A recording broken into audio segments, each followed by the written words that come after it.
1962, sous De Gaulle, aura été une année fatale pour la France.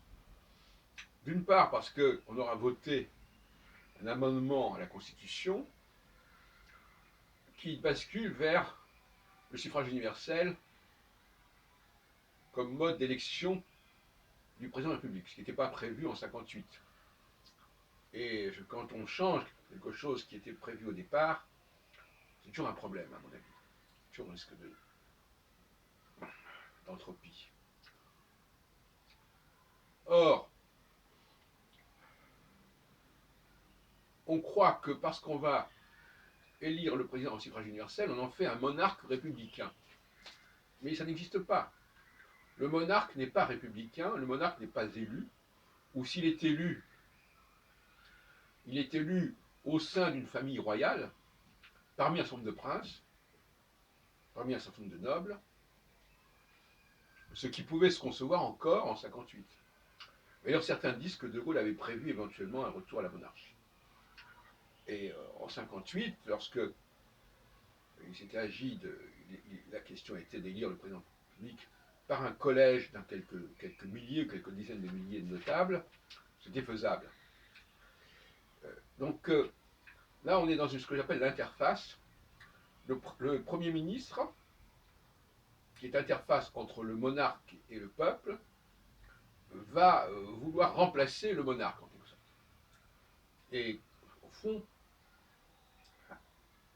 le mode d'élection du Premier ministre bascule vers le mode d'élection du monarque. Alors que normalement, le monarque devrait être, comme en Angleterre, le monarque devrait être héréditaire, et le Premier ministre être l'interface, justement, entre le peuple, les députés, et le monarque. Donc l'Angleterre a gardé au moins le concept, le principe. Maintenant, la réalité des choses est une autre affaire.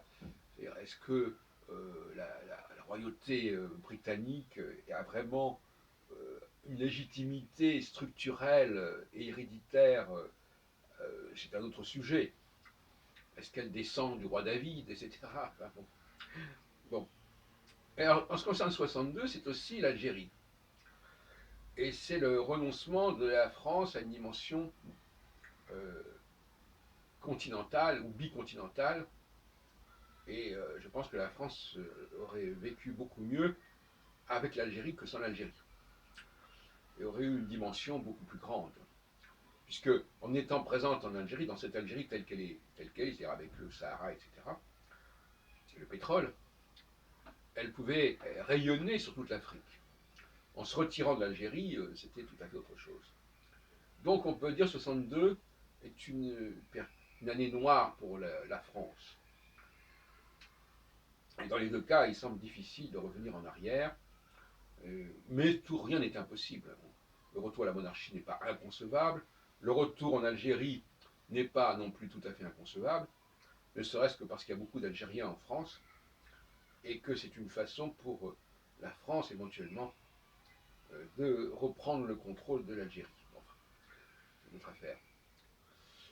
Voilà, donc voilà, 62, c'est pas une bonne année pour la France, ça c'est assez certain.